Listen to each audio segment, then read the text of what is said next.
So good evening, everybody, on this very dark, you notice the evening's getting much darker, this very dark November evening at the start of a new week again. And today's title for the programme is Class Politics Begins at Home, from local struggle to Palestine. And I'd like to welcome you all here and anyone who's listening afterwards. This is the live programme where we have Barry Murray and Patricia Campbell, both of the Peadar Socialist Republican Forum. And the purpose of these programmes is that we raise topics, issues, matters of public interest and concern, and then we discuss it and analyse. That's why we have panellists here in Patricia and Barry to analyse things through an anti-imperialist lens. That's what we try to do, that's what we aim to do. So not everybody who comes to these meetings or who attends or who will watch will necessarily be anti-imperialist. That's okay. People come here for all different reasons and from all different backgrounds, and everybody is very welcome. So without further ado, I'd like to hand over to Barry Murray, who is a lifetime activist and understands the cause from your own practical experience and theoretical knowledge, Barry. But we're not really going to focus on theory. We got into it a wee bit last week. This week we're really going to talk about what activism looks like at home, Barry, and what we need to do, because sometimes it feels like we're running around in circles, or sometimes it feels like we're getting places and then you take one step forward and two steps back. So from an anti-imperialist perspective, Barry, I'd like you to introduce the programme. Thank you. Good evening, everyone. Well, I think it's probably what we should be trying to do at home and what we should be targeting at home, as opposed to, not as opposed to internationalism, but as well as internationalism. They're not mutually exclusive. And, you know, concern for other people's lives and welfare throughout the world is very important, especially people who are being occupied or exploited or under the imperialist occupation and suffer serious levels of inequality. And not only is it necessary and the humanitarian thing to do, but it also can be and should be a learning curve for everyone involved at home as well as internationally. And as we have seen from anyone who has been involved in the Palestinian activism and sort of the effects that has had all over the world, with people, millions, in fact millions, out on the streets protesting against their government's inaction and support for genocide in a lot of cases. And we all learn something from the wider world and its material issues and even its historical events. But it's vitally important that we don't lose focus on home material issues that affect people every day on the ground. Because things like the Palestinian genocide and other international events, you know, at some point they'll eventually pass, they'll eventually sort of go off the main headlines or be resolved for better or for worse in one way or another. And then the question arises, what do we do now? And then, of course, what is the next international issue that will arise and potentially attract our attention? And the reality is going to be that there's always going to be something out there. It doesn't matter if it's famine or any kind of world event, even weather events, cyclones, volcanoes. I mean, there's always something. And indeed, just as we speak, the American military is lining up to try and destroy Venezuela. And the question coming from that is Venezuela today, it's Palestine today, and it's possibly should say maybe Venezuela tomorrow, and where else then is it going to be that colonialism and imperialism is going to be acting up again? And I think from a home perspective and taking the long view, we have to focus on the inequalities and exploitations that happen here in Ireland, the things that happens to people every day, all day, every day, in some cases. And if we're serious about building an organisation or any kind of political force that will confront inequality and exploitation in Ireland, then we need to focus on the material interests of our population at large. And the thing about it is that material issues like housing, health, education, employment are all political, and they're embedded in the current political system. Let's not forget that. Sometimes people in their minds kind of divorce them from the world of politics. And I'm not necessarily talking about parliamentary politics, or indeed certainly not talking about bourgeois politics, although they're something that we have to live with at the present time. And the reality is that all people need to live, and they need to live in some kind of decent shelter, and they need food, and they need clothes, and they need proper health care and education. And it goes without saying that everybody needs, the majority of us needs a job, a proper job, that we can earn a few pounds to live and pay the bills. And activists, as opposed to use a well-worn capitalist term, all of these material needs are guaranteed to continue. And indeed, they're in effect a captive market for activists. And what do we want? Well, we want a new system of living that guarantees that there's no longer haves and have-nots in society. And we want it to get to a place where there's enough for the many and not just excessive amounts for the few and at the expense of the many. And therefore a total reorganisation of our economic system, our political system, and our so-called democracy is what is in the offing. And we actually want an Ireland, not a poor Ireland, not a subdued Ireland. We want an Ireland bursting with wealth and happiness for all its people. But the reality is that many people who are involved actively on the ground even, and the wider population, see this kind of talk and think about this kind of talk as a pipe dream. And worse than that, too many people, far too many people out there believe that none of this is any of their business, that all this stuff is the business of leaders, quote unquote, or politicians to sort out. Indeed, that even goes so far as to say that a lot of this business of running a country is the business of the captains of industry. The very people who create the inequality and exploitation under which they suffer. So for us as political activists, there's a few fundamental parameters. And first of all, we have to be clear that the present capitalist system, and that's the name of the system we live under, which we seldom hear mentioned, and this system we have lived under for approximately only 300 years, which is a very short time in human history. But that system is not even designed to eradicate poverty. That's to say, inequality and exploitation, which is the basis of poverty. And in fact, it's actually designed to do the direct opposite. And that for capitalism to survive, it has to be controlled by the few at the expense of the majority, the poor and working poor. And that's not, a throwaway statement of any kind. That's a fact.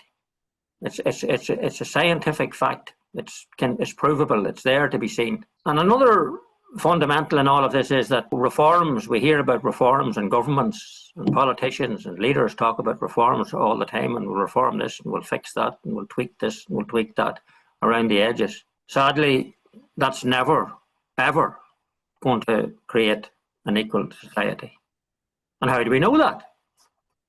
Well, we only have to look at the last 300 years of history behind us, and the 1,000 years of slavery and feudalism before that. We only have to look at all the false promises, and factually, indeed, as a matter of fact, unachievable promises, unachievable, that have been made to the majority, again, the poor and the working poor, over that time up to the present day. So we have to start from the position of people and their material needs, that they need to be equal, achievable, and indeed fair. And that most of all, the wider population begins to understand that these things are achievable that a new world is possible. And how do we know that? Well, as we just pointed out, human society has evolved in different epochs over millions of years. And as I said earlier, the reality is that over thousands of years, we were hunter-gatherers, we had slavery, we had feudalism, and now, for the last 300 years, we have had capitalism. So we have concrete and absolute proof that change does, can, and will happen. So that's a given. And the question then is, who brings about that change? Humans. We do. And the basic study, again, of human history shows that it is humans, due to their material conditions, that have brought about changes to the world. But the fact of the matter is, that has been forgotten and overwritten and airbrushed out of history in a large percentage of the world's population. And of course, it's no different in Ireland either. And it has been forgotten because the very system that we live under ensures that you never learn that it's actually human beings that create change. You never learn that. The narrative, through their powerful media of education and the many religions, has ensured that you think and believe that it's only leaders, and indeed people who have wealth and power, are the people who create change and who will ultimately help you. And who do we think that type of message actually benefits? We don't have to think too long to know who it likely benefits. But what's important from our perspective is that members of your community and the population at large begin to see these things, that material needs are their concern. But more importantly, that via communally organised groups, people can actually effect massive change in their material conditions. And the only way that this will happen by way of practical example on the ground is that activists and progressive thinkers become actively involved in people's lives. And that we also do it in a way that people begin to learn. That's central. That people begin to understand by being involved in, for example, housing campaigns or health campaigns, that they begin to understand their input is important and that their input can create real and permanent change. But probably even more importantly, undoubtedly more importantly, is that they begin to learn the cause, the root cause of all of these inequalities and exploitations in their material needs. That by coming together as people's committees or local people's councils and community groups, that they can expose the reality of the system that keeps them in abject poverty. And with unity, learning, and indeed minor successes along the way, it ensures that they have a say in the material reality of their lives. And the reality is, there's no point in us talking about this type of thing ad nauseum. We need to actually become involved in people's lives all day, every day, and at every level. And that's exactly what the present capitalist system does to retain its power and to perpetuate the inequality, exploitation and distortion of democracy for the benefit of the minority, the powerful and wealthy, at again the expense of the majority, the poor and working poor. So let's start to plan and build for decentralised, people-powered system of democracy that is for the many and not just for the few, or that entails bourgeois democracy only for the elite few. And I suppose to finish, we don't need to be afraid or ashamed to think or to say out loud that we, the majority, the poor and working poor, are determined to take power in Ireland. And if we're not, then the very serious question has to be asked: what the hell is it that we're about? Great. Could listen to you for much longer, Barry, but that last question, what the hell are we about? I could see people in the room nodding. What are we about? And, I ask myself that often because we have to reflect on what we do. There's no point going out and doing things. So going head first at something, it might seem like a good idea.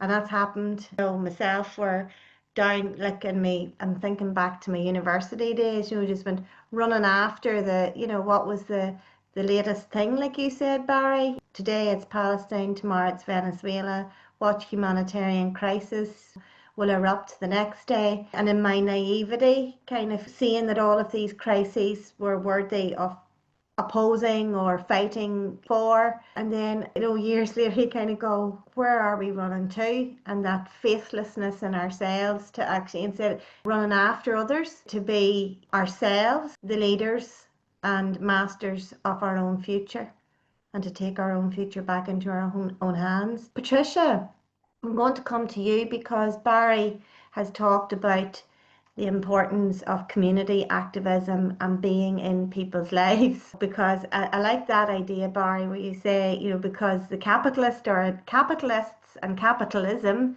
is in our lives, whether we like it or not. We can't get away from it. So we have to be in other people's lives as well. And that's very hard in a system, particularly in a society, Patricia, that tells us, like, keep your head down, mind your own business. We live in this very hyper individualistic system that's like, look after yourself, be good to yourself, be kind to yourself. Even the messages we send each other when somebody's sick, do you notice a lot of people end with mind yourself? Mind yourself. What does that say? Are you like, I'm sick, I can't mind myself? I need somebody to mind me. Sorry, I'm taking over, cogging the mic here a wee bit, Patricia, but you have great wealth of experience from Palestine to Ireland to the very local level. I just wonder, some people might feel overwhelmed. They're like, oh my God, I've just got involved in Palestine and now I have to deal with the housing crisis. So if anybody can talk about how to, I don't mean juggle the balls, but keep all the balls up in the air, it's you, Patricia, because you're able to join the dots in the first place. So tell us a wee bit about your experience even. Well, the first thing I would say is collectivism. And there's so much power in collectivism. And I would like to say, I was speaking to a young man yesterday who had worked in a kitchen, in a restaurant kitchen. And he said that the work environment in the kitchen that he worked in was absolutely shocking. And he said that the head chef, we're not going to talk bad about chefs because we love chefs, and we're not saying that all chefs is the same as this guy, but he was shouting, screaming, ordering the workers about. But my friend said that there was like a hierarchy of importance. For example, the ladies who were washing the plates or whatever were shouted at more, told they were stupid, told to hurry up. And I could just imagine what it's like to work in that environment of being undermined, undervalued. And I think that workers need to know and need to remember that the workplace cannot do without them. Without us, every single one of us are a cog in the wheel. And Barry talked about community, and I think it's really important that communities organise, community trade unionism. I mean, I think the younger generation have no real insight to how powerful trade union membership is, for example, because trade unions, their power has diminished over the years. There's a whole reduction in trade union membership. The privatisation forces have taken over. We only have to look at the engineering companies that are making parts for the Israeli military. Like, we don't want our young workforce, our young talented workforce, and neither do they want to be making parts for Israel. So, for example, Sainsbury's and the BDS campaign, I'm thinking about Sainsbury's in West Belfast, and the BDS activists are going in there every day, and they are absolutely brilliant activists. But it's the workers that are putting the Israeli products on the shelves. So where are the trade unions? Why aren't they unionising the workforce? Where are the trade unions in Ireland today to shut the place down against this dreadful genocide? And I'm not, shut the ports. Don't allow this country to be complicit in this dreadful genocide. There are so many ways that workers can fight back. We can do it collectively, but we have to believe in ourselves, and we have to believe that the companies cannot run without us. Absolutely true, Patricia. Sometimes I think we lose sight of the fact of, how we are part of the whole production wheel, just, another cog, like you said. And that was a really great description that you gave of the kitchen, because actually Dorothy has left a comment there about the workers in the kitchen, and it brought back a memory. One of my first jobs, I don't even think I had my national insurance number, but I was sent out to work anyway, and was in a kitchen in the local hotel. And the hierarchy there just reminds me of, it's like a microcosm of the bigger system, who's at the top and who's at the bottom. And then it's like, the new worker that comes in as well is always sort of at the bottom, and they have to learn their trade the hard way. And it's sometimes about how much you can get away with provoking them and pushing them as well.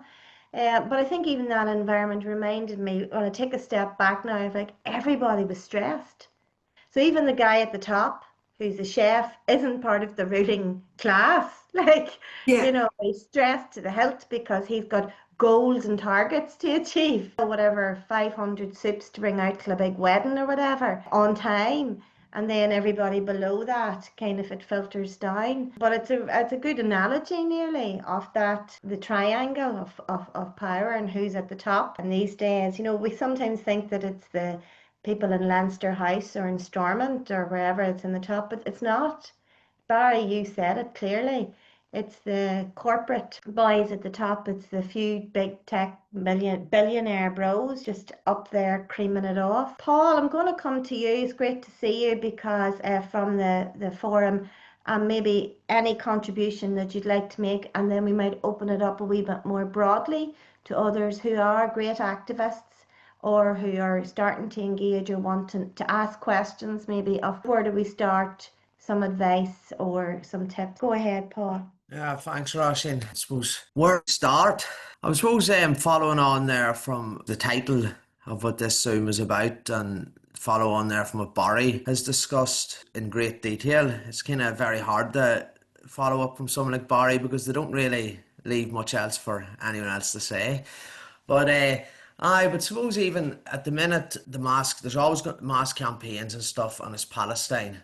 But what you can see is, well, Palestine, obviously, not that at a terrible, terrible cost for the Palestinian people, but it has politicalised a whole new generation of people. But as activists and anti-imperialists, how do we harness that anger and frustration with the people and kind of make them join up the dots? Like, even there, we're talking even about the workers in the kitchen and the chef shouting down at them. But as we know, the chef, even the businesses, is struggling to survive because they're under the same boot that is oppressing us all. And to make even people join up them dots, to make workers and people on the street just more class conscious, join up the dots. Like, Róisín, you alluded there to, I suppose, hyper-individualism, but like, we know that it's basically hyper-neoliberalism, which is basically an offshoot of capitalism, and obviously then imperialism being another offshoot of capitalism. So that is the root cause.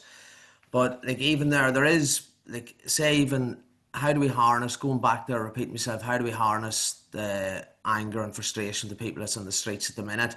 Going back, say, to the anti-water charge campaign, suppose it politicalised a whole new generation of people, and what came out of that, so it's an example that stuff can come out of mass protests and stuff, was CATU, Community Action Tenants Union, and they've been doing great work, and they're not just out saying why there's a housing crisis, they're alluding to the root cause. It's a manufactured housing crisis. So that there is making a new generation of people class conscious.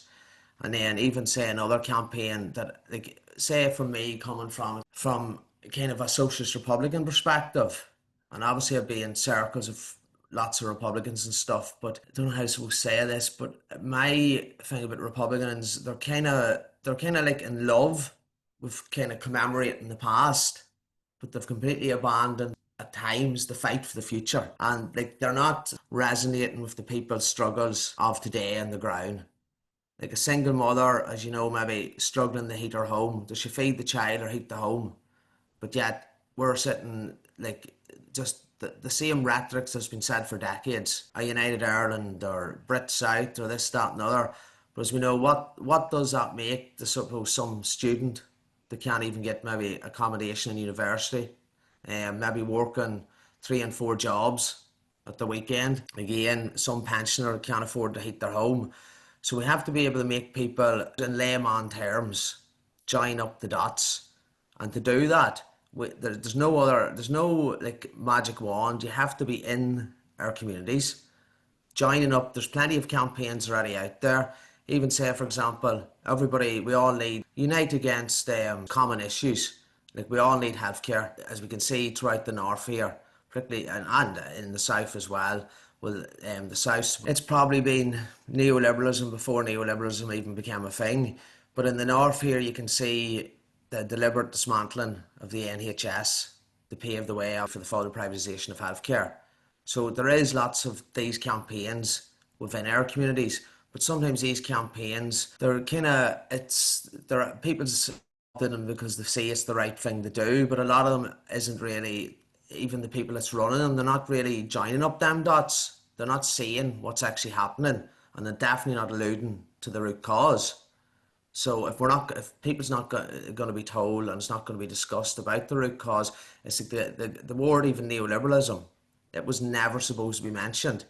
It's funny, I was at a talk there at the weekend down in Donegal, and even the ruling class, they don't even really mention the word capitalism. Because going back to Thatcher's words, Tina, there is no alternative. Because if people saying then, oh, capitalism, what's that? There is no alternative. Well, what is capitalism? Is there maybe some sort of another order out there that we could maybe be living under or whatever? So they don't want people to start to question what else is possible, what else is out there. And then, as Barry has alluded to, like capitalism, people thinks this is just the way it has always been. But as Barry has alluded to there, in human history, 300 years isn't that long at all. So I think we need, like, as we know, even you can see the whole thing now, we know there's not a ceasefire in Gaza, right? And the occupation, the apartheid, the colonialism, all that will continue. But you can see already there's not as many people in the streets. There's not as many people talking about Palestine. The media stuff is still happening. They're not showing it. Even social media is completely shutting it down. So we have to still be, that's more to the point why we need to be involved in our communities and fighting for issues that are relevant on the day, of the day, that is forcing people into poverty. Thank you, Paul. Yeah, thanks very much for being able to connect. You've gone from the housing and given examples through CATU and the unions, and Patricia, you've mentioned unions as well, to even try to understand why the unions now aren't effective, or how privatisation has destroyed unions, but even the unions that continue to exist, how they're in bed with the Dublin government or with the state. One thing that keeps coming up is even that we're mentioning that we need to teach, we need to show, or people need to see. And I suppose the question is, like, how come they don't? Is that our failure? Or what is the obstacle that is preventing people from, once you see it, you can't unsee it?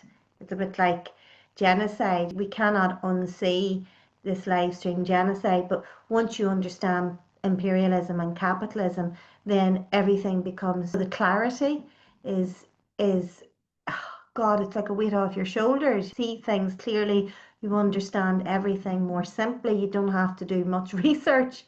But I think, Dorothy, you've hit on a point here in the comments section about we go through 14 years of education and never once are we advised to join unions. That's never talked about, workers' rights or workers' conditions. It's always just get the job. Just get the job, and it's not even worry about the rest later. It's basically once you have got your job, then you've graduated and you'll be safe and sound and you'll be able to buy that house and have that car and all those holidays. But just get the goddamn job and then you can get the goddamn mortgage and your housing issues will all disappear. All your problems will disappear. So that is possibly why education system is an obstacle to learning these things. But I don't think, we've said it before, we can't keep pouring stuff. Like, we can't just hope, come and listen to us. We're telling you the truth. Listen to us, we'll pour it into your skull and then consume it and go away, because that doesn't work that way. Sure it doesn't, Barry. You're all, again, telling me, ask the hard questions, and that's how we learn. Well, what you need to do is question the answers, not answer the questions. The other thing is that Queen's University, just as a matter of interest when you're talking about education, Queen's University no longer calls their economics department the economics department. It's now called the management department. And the reason for that is that there's only one thing as far as they see to manage it. There's no talk of, there isn't any other economics to be studied. It's just about managing what we have. So imagine the hundreds, potentially thousands of young people that are coming out of university and they never have had any other experiences of economic systems other than to manage the existing economic system. And that's the reality. So I mean, there's being explored. teaching by omission or propaganda by omission. Absolutely, didn't know that at all. I wonder, I'll have to look into the other universities to see what their faculties are called, if there's a name change. Róisín, you have enough to do there for universities. But even there, see, going back there, even Róisín, like to organising within, and even Patricia there within workplace and stuff. Like, I worked in an environment there for 6-7 years, and even how to divide workers, 3 and 4 tier contracts, how to even to divide workers. Like, it's horrendous. And I was trying to organise workers in my place, and the workers that was on the worst pay and the worst conditions. Now, even though they were all doing the same job, like you might have had 2 electricians paid the exact same qualifications, the exact same expected of them. It was not as if one was maybe a manager and had more responsibilities to do this, that, and the other. But when I was even trying to organise the fellas that was on the worst conditions, and you hear this like it's an old cliche, you hear people saying this, but it was actually said to me in person by 2 boys, and you're like, where do you go from there? Sure, who cares? We're lucky to have a job. And it's just so disheartening. And even we talk about the unions, I was in contact with, I joined the union and stuff, but there was no rep even on the job for this union for Unite. Even though this place, it was a hospital, it employed maybe I don't know, over 1,000 workers, like, and Unite didn't even have a rep. So I joined them up anyway with email and whatever, and then there was some lad meant to come down and meet me, and this went on for about a year, emails, phone numbers, voicemails, whatever, and never even came to meet me. And so no matter what you wanted to do, even that the union, the hierarchy of the union, it was just basically impossible to organise. But I got sacked in the end up anyway, so I suppose regardless. But it's so frustrating, like, and then you all just see, and then people just keep the head down. I'm lucky to have the job, and don't want to put their head above the parapet. And then at that, even in other places, we're saying, why does people not see what we see? And people is that stressed out and trying to work and 2 and 3 jobs over, and maybe look after children. They don't even have the time to maybe see. So you can't really fault them either, like. No, exactly. I mean, there is no point. I mean, we just have to try to understand why people behave the way that they do, why they respond the way that they do, with compassion as well.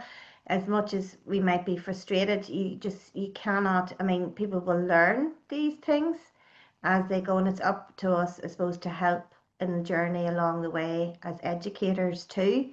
but not just as educators. We have to be on the ground and we have to be held to account ourselves, because none of this can be learned through a book. You can read about capitalism, you can be an expert in Marx or Lenin or whatever, but really if you do not have the experience on the ground of meeting people where they're at, it's futile.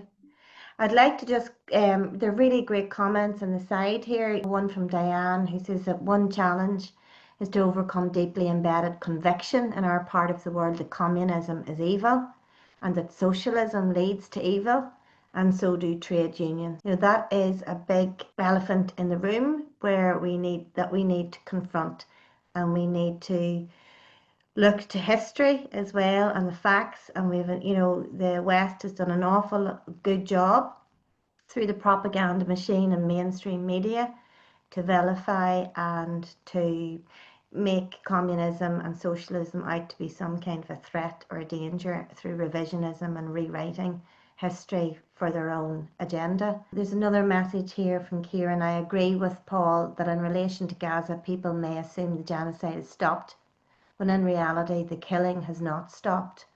And with heavy rain in Gaza, there's more misery, and it's been heaped on the people as the tents are flooded and people are starving and freezing to death because Israel won't let enough aid in.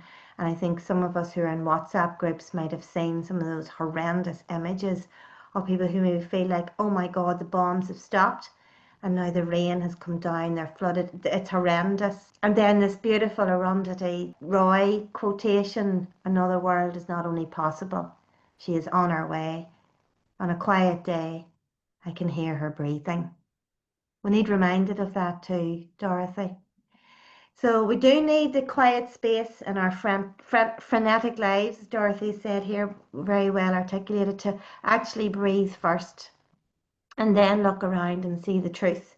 Because if you don't have space to think, and of course capitalism, the system, thrives on our insecurities, loves us for our insecurities and gets in on our insecurities and loves to keep us busy and distracted with all the rubbish and the tripe, whether it's on TV or coming from Hollywood or all the distractions, big football, whatever. It's all about look this way and just avoid the reality over here, even if the reality over here is your next door neighbour struggling to get to a hospital, or you might even know, like, how many people have we learned in this country have been found dead, days, weeks, months, and nobody knew they were living next door to them? What does that say about the breakdown of society and community? I see a good few people I know, Betty, if ever there was a good activist, Betty, talk about shutting down factories, Betty, and the war machine. It's great to have you here too. And others, I think also there's something that I'd like to acknowledge tonight. I think we should consider what's currently happening at the minute. Like certainly in the south, there is a big drive at a community local level just to acknowledge the work that's been done to promote the neutrality issue, because the imminent dismantling of the triple lock is a real threat, and it's a real threat to even any inroads that we might be making as anti-imperialists, talking about a sovereign Ireland, and here coming at us sideways without any mandate from the people. The Dublin government wants to just dismantle the triple lock. Just for those of you who mightn't be aware, there's a great publication called The Socialist Voice, and actually Paul McGoldrick wrote an excellent article on neutrality and what neutrality, and I'd recommend, it's online. You don't have to buy it even, it's online. It's excellent. Paul, you did very well that discussion of what is neutrality. And of course, there are different ways of looking at neutrality, but most of the neutrality road shows and workshops, there's one in Tipperary, there's one a great one in Louth, all over the country. These are springing up organically following the Neutrality Now roadshow that was led by Fionn Wallace and Niamh Ní of Transnational, the Transnational group or organisation. But that's what we're talking about, is it, Barry? Like, that this roadshow could inspire, didn't just drive on and go, okay, the job's done there. The roadshow, I suppose, left a mark, a dent on those who came and said, now it's up to you to take up the mantle, because you can't look to us to save this situation or to rescue the whole of Ireland. We have done our job. We told you what's going on and what you can do. Now do it. And it's brilliant. There's Tipperary for neutrality. I know Kildare, Dorothy, and you're out in your neck of the woods. There's great activism with you and Carmel and others to save the triple lock. There's the Louth, there's Dundalk. I don't want to omit anybody. Maybe I shouldn't be naming individuals. Roscommon Roadshow next week on Wednesday coming. So brilliant work being done. And I think, I suspect though, that sometimes people lack confidence because we have got so used to relinquishing our power or handing it over and running to TDs or to local councillors going, can you fix this? Can you get that? Can you get moved up the housing list? Can you get a park bench here? That we have cultivated and allowed this culture to get out of hand.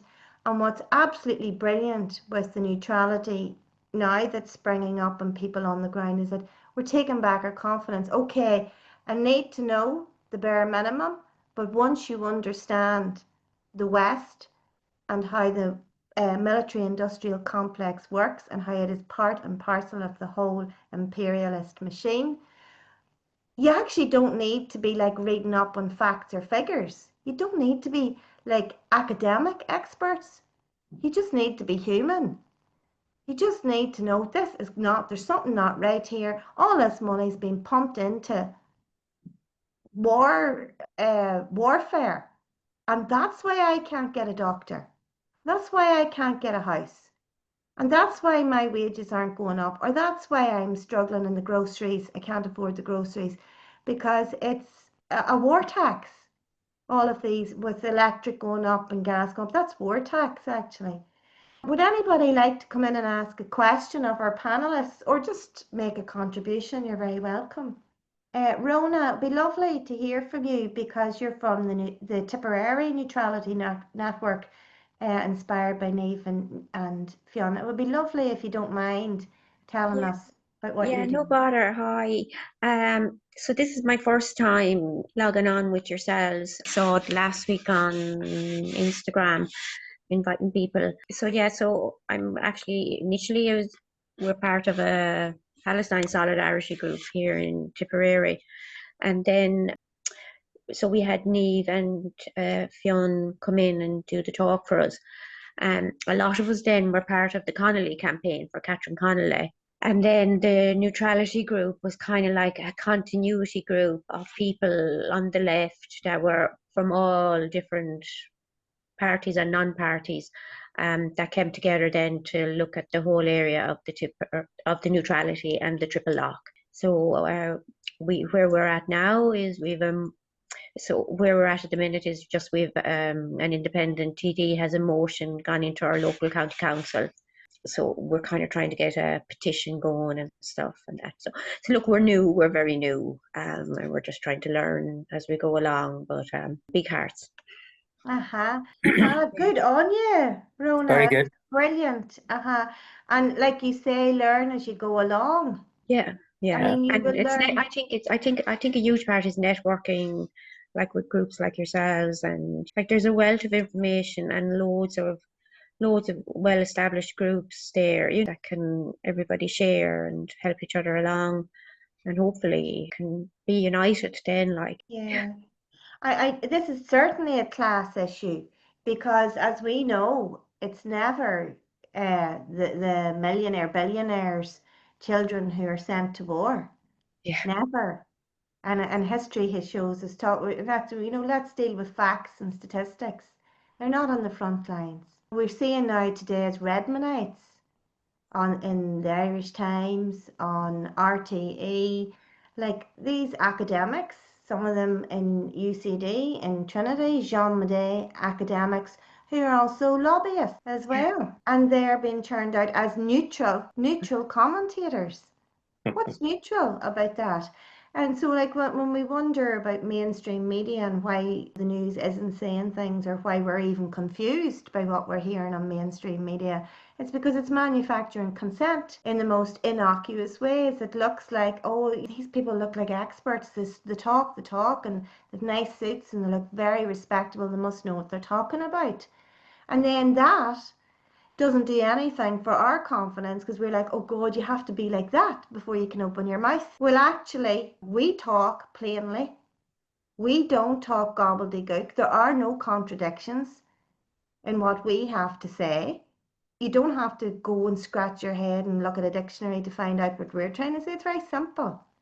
It's not actually complicated, but all of that is to unnerve us, to make us feel, as James Connolly always said, the only problem we have as a working class is our lack of confidence in ourselves, because we've been brainwashed to believe that you shouldn't open your mouth unless you've read a ton of books and you say the right words and you say them grammatically correctly. The one thing that activist groups, and probably something that I should have said, that activist groups or people's communities or people's councils or whatever they're called, are involved in various material issues in people's lives, is the one thing to be aware of is the thief in the night.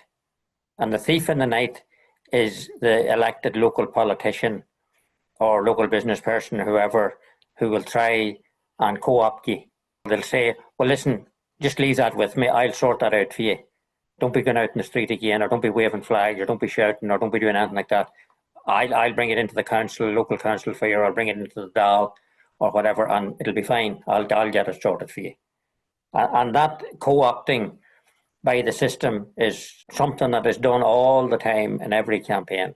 And the other part of it, which I did mention, is reforms. Reforms are a method by which the system promotes itself, perpetuates itself, diffuses activism, diffuses people thinking for themselves. Oh, so we got the hospital to extend its hours by an hour. Isn't that brilliant? No, it's not brilliant. The hospital's about to be taken over by a private company from America who wants you to pay for your every time you open that door, and every hour or minute you spend in it, and every operation that you get done. Or if they can't manage that, they'll sell you an insurance so you can still do it. So it's important that we approach all of these topics at home, and there's too many to mention. We all know them, that we approach them not from a clientelist perspective, but that from a radical and revolutionary perspective. I don't mean that in any dangerous way. I mean it in a way that is radical and that is revolutionary, and that doesn't involve being sucked into or smothered by the existing system. And they will. They do it all the time. And it's something that we need to be very, very, very conscious, because I have been involved in so many groups locally here. It's not funny. And as soon as you start to gain any traction, the first thing comes up, Jesus, we should elect a councillor. And that's the death knell if it's not handled in a proper way. I'm not saying that it shouldn't be done. I'm not suggesting that. But it's the death knell if the councillor or the people around them think that by going into that council or parliamentary chamber that their issues are going to be resolved completely and for all time. Mistake. Big mistake. I think that has happened an awful lot. People have learned the hard way, Barry. The water protest, was one of the biggest protests in Ireland, and that's what happened. It's gone, taken into the Dáil, not ended. Yeah, that is,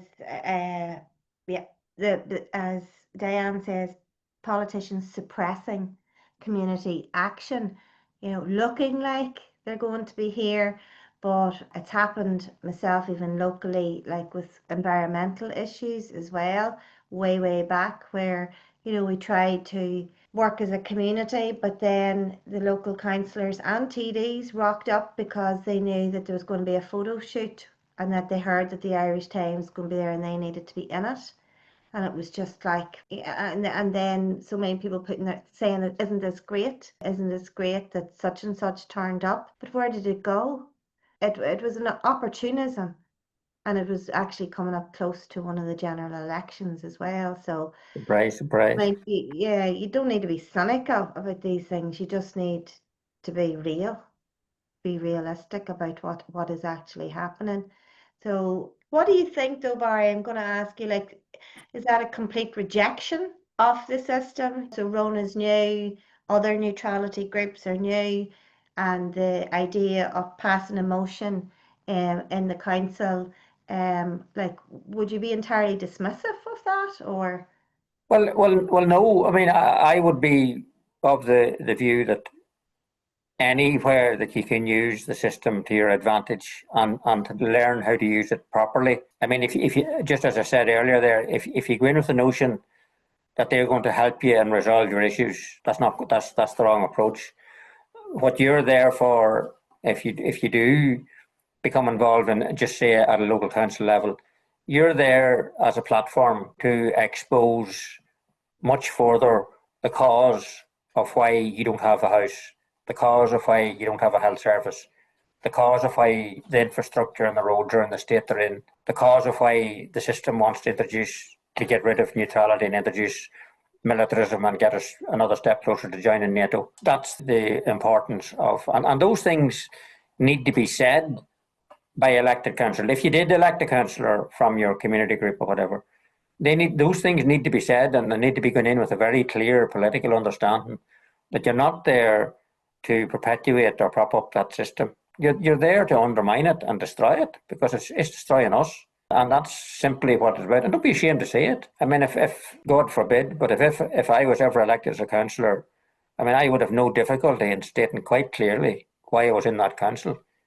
And I would state it quite clearly on an election, during the election. Because, I mean, otherwise you're deluding people. And otherwise, you're being nice for the sake of being nice. And, oh no, you can't say that and you shouldn't say that.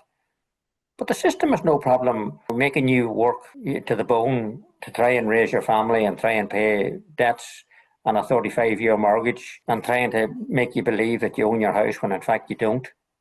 Miss a couple of payments and see who owns it. People like to sort of say, oh, I'm doing okay, I have my own house. Have you?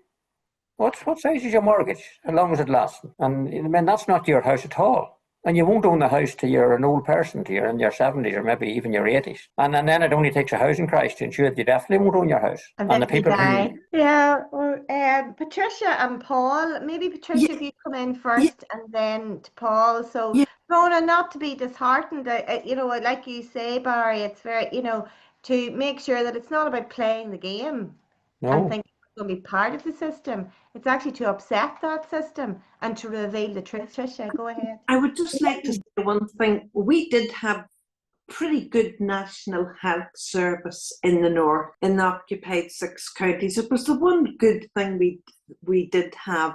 And even during the dreadful years of the war, people call it the troubles, the conflict or whatever, but at least we had a health service. And when after the Good Friday Agreement, we were promised the sun, the earth, the moon, and the stars. New beginnings, everybody was excited. So what we witnessed, and this is how politicians operate, what we witnessed was the dismantling of that healthcare system, the welcoming of US private companies into that healthcare system. And it wasn't just about health, it was also about housing. We have young people living in rented accommodation in the north.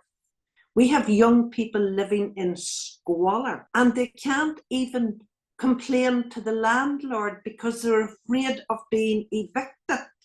So from my personal experience, having been brought up in the north, from my personal experience, you could not trust any politician up in Stormont because they are complicit in the shocking state of affairs that we're living in today.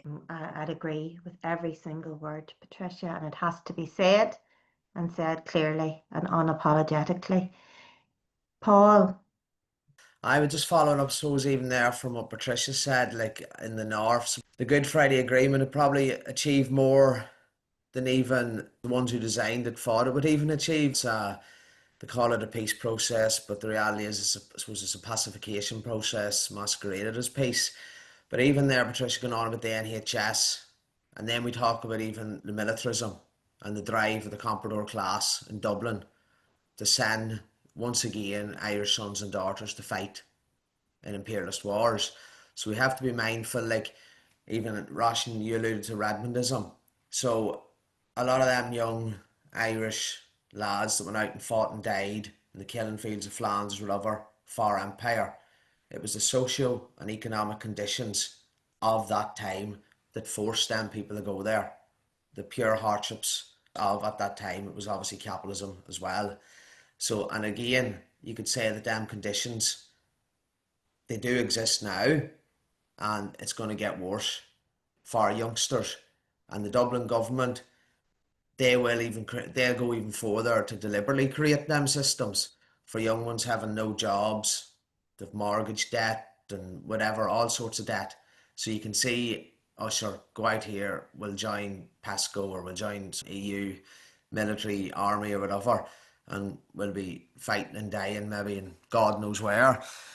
But, and again, even as Barry has alluded to there, like the compromise after World War One, when them soldiers, they use simple terms now, like I suppose to appeal like the people that go out and fight and die in these wars. They said that in World War One, what was it? You'll go out and you'll fight and whatever. If you're lucky enough to return, you'll return to a land fit for heroes. But what did they return to? Poverty, exploitation. But then in World War Two, you had the Soviet Red Army, who basically, and they lost over 26 million people defeating fascism. But our history books tell us that it was the Americans and the English.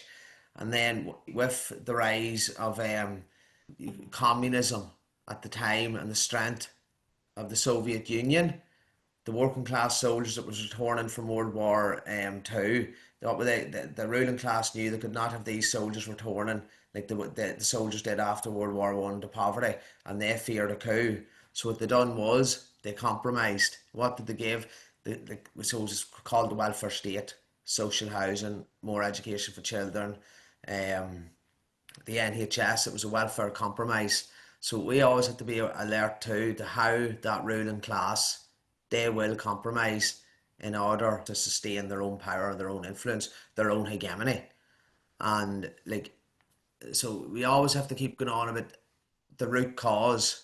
And as Barry alluded to, even talking about even standing people in local council elections, we've seen it many times. We've seen it even here in the north of Ireland. There was a certain political party who's so-called power share now, for whatever that means.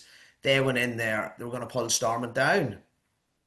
And now you have their first minister, I do call it the first minister of occupation, coming out and saying the institutions must be respected. So the Orange State here in the north, it may be gone, but this is another example of compromise. It may be gone, but it's been replaced with an even more deadly state than the Orange State, if that's even possible, a neoliberal state that is still killing people. In the north, I don't even like using the way people say that term, the Troubles, because people are still troubled today, maybe more so than they were troubled in the 70s, 80s, 90s. Like, since 25 years from the pacification agreement, more people has died by suicide than has died in 30 years of an armed insurrection between Republicans, the British state and their many agents. So again, and why was that allowed to happen? Even so, how was like 1922, even the Republican leadership, they were completely, they brought the people down just a dead end road. And again, you can see, because the population, the masses, they weren't class conscious to what suppose the enemy was: imperialism, capitalism. And as has been said many times before, imperialism, capitalism, it doesn't have friends or enemies, only interests. And that's we always have to go back to, what is the interests of capitalism today, and how do we combat their interests? How do we combat that? And the only way we can combat it, said it thousands of times, is to be in the communities, organising, agitating, educating. Because I think for too long, activists, very dedicated activists and stuff, yes, it's great to be writing literature and writing articles here and writing articles there, but if we're not in the communities, it's irrelevant. And it's far even activists. They even say, and I've wrote articles myself for the Socialist Voice, but suppose my friends and stuff that I run about of, if I even say, did you read that? Maybe I'm doing a bad job, but did you read the Socialist Voice? And these people struggling to pay bills, what's that? It's irrelevant to them. It's pie in the sky. So again, you have to be involved in housing issues, healthcare issues, mental health work, because that is where it's at. And then people, when you're doing all that, to say, because the time will come, them folk, they're not too bad. They have been saying this for years, and you have to be showing to be doing the work on the ground, because the people, they will trust you. And again, the whole thing about the politicians and the clientelism, you could write a book on that alone.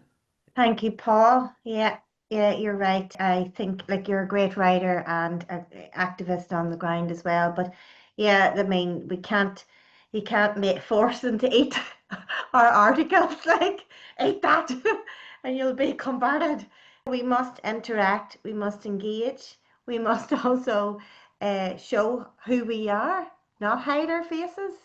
We don't need pseudonyms for even when we write. Here we are, we're real people, we're human. I'm struggling as well. But without making it about me, because I recognise how hard it is. And without apologising, oh, but I'm so lucky to have a house. Better not talk about housing to somebody who doesn't own their own house.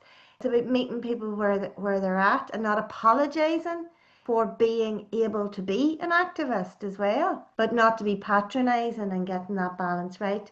Diane, I think you were going to come in there just before Patricia. You're welcome now if you're still with us. Diane, if you'd like to unmute.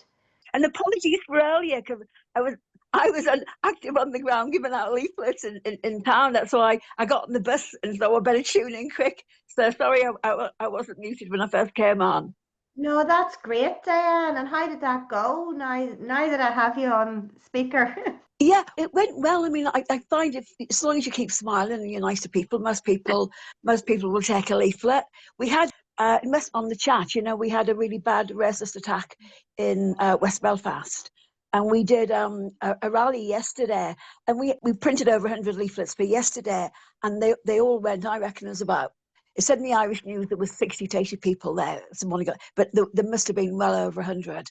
So yeah, people, I couldn't agree more. I think what everybody is saying, the work is done on the ground.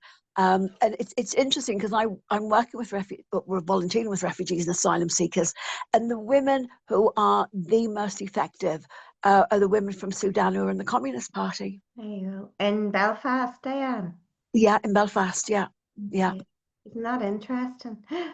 That's interesting. And it's funny you should say that, because even at UCD, at the encampment there are very few students who are actually Irish students. Most of them are international students, and I don't know how they identify politically, but some of them have said, oh, my parents were communists, or we have a communist party or whatever. We don't really get into that because it's just a struggle at this moment in time to survive. It's also an opportunity as well to talk about politics and to share what's going on in other countries, which is very interesting.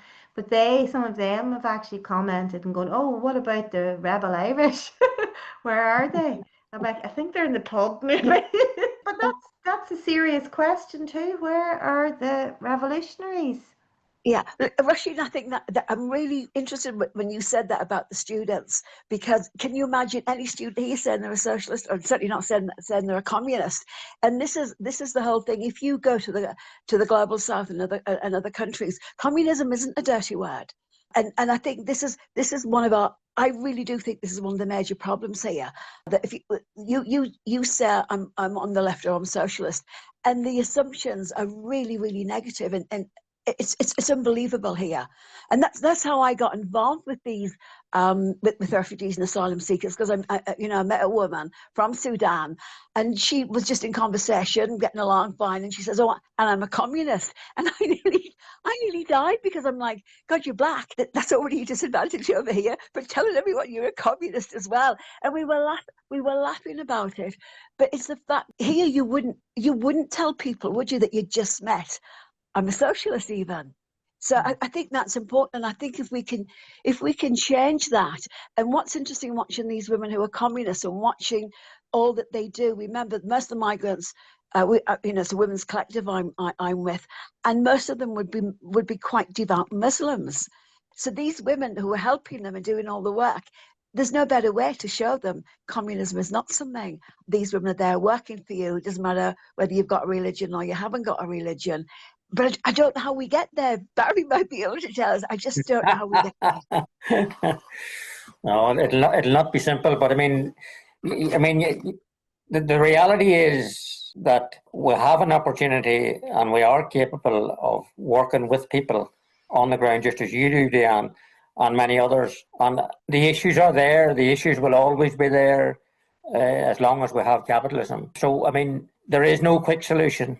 There isn't, there isn't. There's no sort of magic wand. It's not there. It's just going to take work. It's going to take education, agitation, and activism on the ground. That's it. I mean, it's not. But it needs to be done. I mean, you see. I mean, I don't know how many community groups there are in Ireland. Probably thousands, but very, very, very few of those community groups that I've ever met, and I've met a right few, understand that you're not building to be with the system. You should be actually building to outdo the system and be better than the system and create a new society. And you'll not do that by trying to tailor or reform or make the system nice around the edges. That's not going to happen. I mean, okay, community work and activism within your community is grand, it's great, and it's good to see, but it needs direction. It absolutely needs proper direction. And there are plenty of people out there who do speak about it, and plenty of people who do understand it. But an awful lot of people are afraid. I mean, fear is a big thing, and it's a reality. Because, I mean, you could lose your job very handy if you say too much. In fact, as we see in England, an activist group in England has now been deemed a terrorist group. Yeah, Palestine Action. Palestine Action, and just because the system doesn't approve of their actions for highlighting the genocide in Gaza, they just decided, well, we're not going to stop these people any other way, so we'll just label them terrorists. And there's 33 of them now in prison, and there's some of them on hunger strike at the present time. Yeah, that's fine. You see, at one time, they remember they would have been labelled communists, wouldn't they? Yeah. But communism was the big sin, and now all of a sudden terrorism is the big sin. But one person's terrorism is another person's freedom fighter. Well, so, Nelson Mandela is the world's most famous terrorist. That's right. So, I mean, and you have loads of them, you have thousands of them throughout history all over the world. Yeah. You see, but the other interesting thing is about whether it's terrorists or community groups, it's where you get your money from. Because if you look at the Americans, they funded bloody Al Qaeda and ISIS and this guy in Syria, and it's the same thing with community groups. I mean, the one I'm with, we don't take money from everybody. We're very selective where we take the money from, because that's precisely what then happens. Once you take money from certain government authorities, you're really circumscribed in what you can hire. Absolutely. You're bought and sold in the one check. Yeah, that's it. Another way of co-optation through, and of course, when you are trying to form or create an organisation, you do need resources. Sometimes you do need some funds to acquire some basic things. So you can see how easy it is to compromise someone and to say, well, we can give you, why don't you apply for a grant for £1,000 and you'll be able to get that little whatever video thing you need to do your activism. But then you get it and they're like, oh no, but you're not allowed to do that video, and then you become disqualified from any further funding. Paul, you have your hand up there. We're going to wrap it up soon, but Paul, go ahead. I was just waving at you all. That funny, even Diane just alluded on it there. I was going back, it just entered my mind there whenever Barry was speaking about community groups and stuff. Like any community groups really I've seen would be kind of what I would call them kind of, they're like the start. Go back, it was supposed on a smaller scale than what they've done with the creation of the welfare state, the welfare compromise. I thought the state, and when I say the state, like I mean, you have to say it how it is, and it's the ruling class, the capitalist class. they even form their own community groups. And even back in with the answers, they even form their so-called their terrorist groups. And you can see that even, you know, I'm just up here, I suppose, in rural Fermanagh, and the amount of community groups and I suppose any sort of that might be progressive minded people, they'd suck them in. And these people believe, obviously, and good genuine people, that they're out there and they're working for the community. But really, and then the people get employed by it, they get jobs, and there's the old cliche again. They're not gonna put their head above the parapet because people can't afford, so to speak, to bite the hand that feeds them. And again, it's very frustrating. And lots of these community groups, like they're involved, they have the police involved in them, and they have all sorts of people involved in them. And that's why, unfortunately, it's hard to embed ourselves within such community groups. But then when we're trying to start up, you try to start up your own community group. Again, as you've alluded to, Róisín, you need funds, you need resources.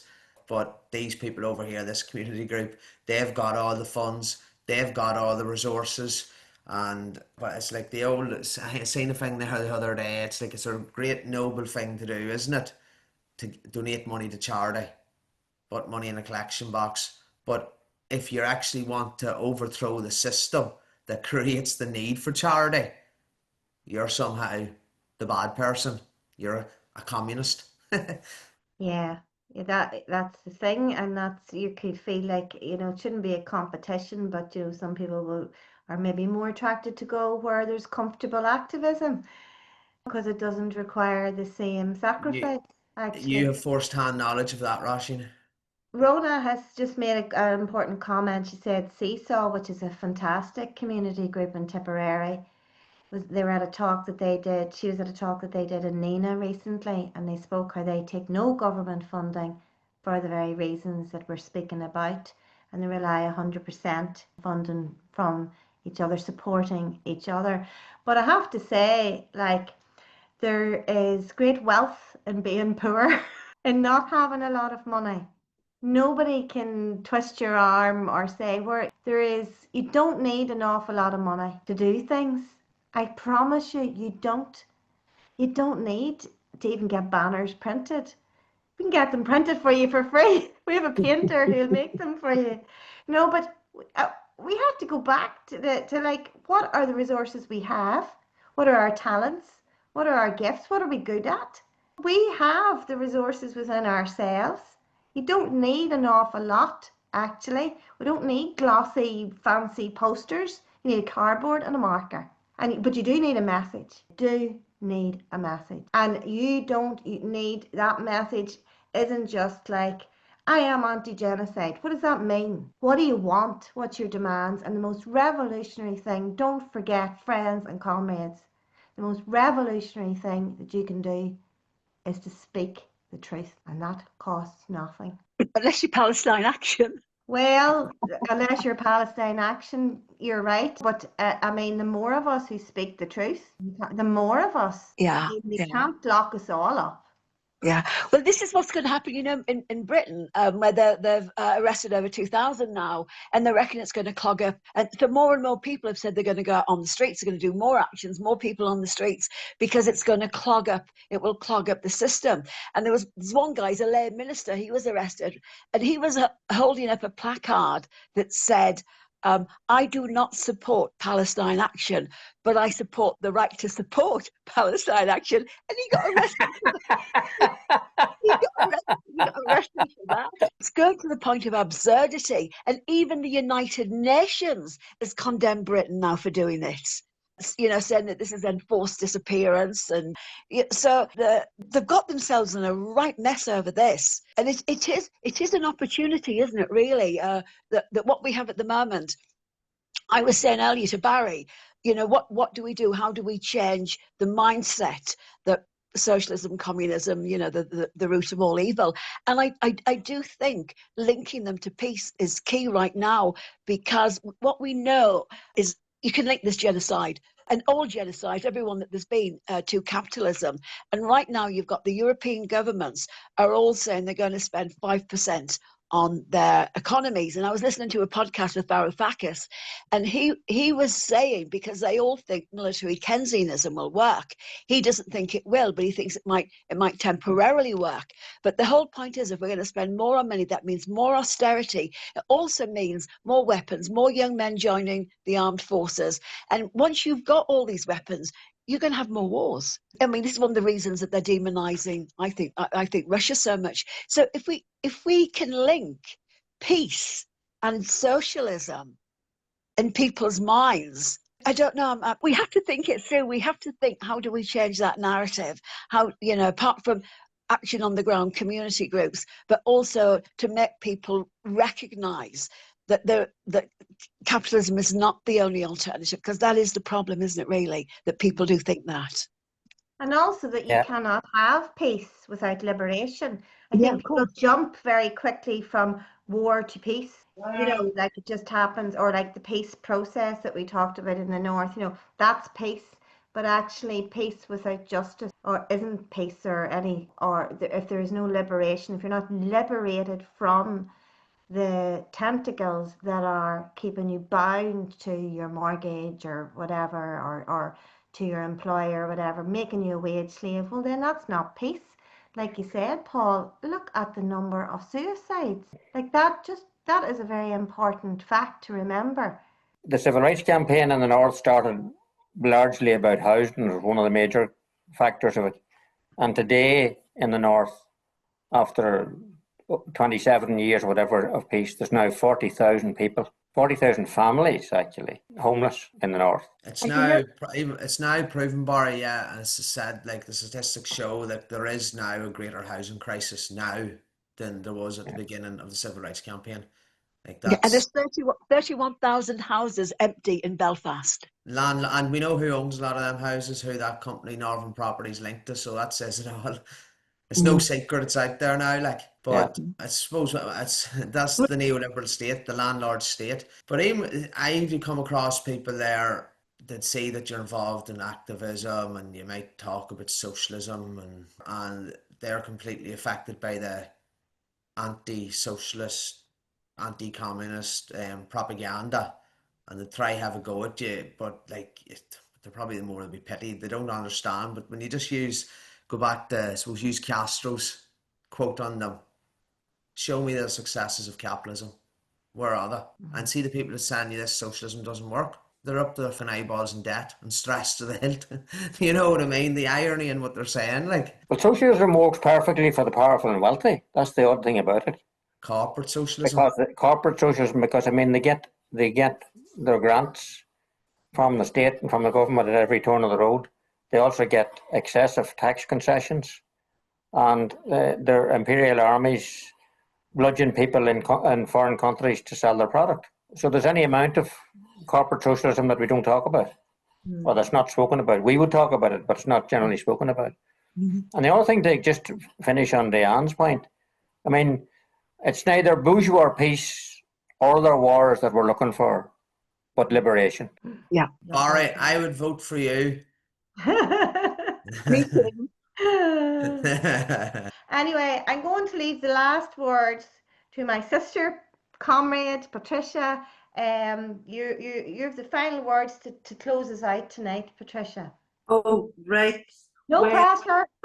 Well, I would like to finish off on a positive note, because look at us tonight. Look at all you wonderful people on this Zoom that have given up your evening to have this conversation. And I'm very impressed with the people who are out there. And I never look at what we haven't got. I always look at what we have got. Free Palestine, free Ireland. Free Palestine, free Ireland. Yeah, free Palestine, free Ireland. Yeah. Slan. Bye, everyone.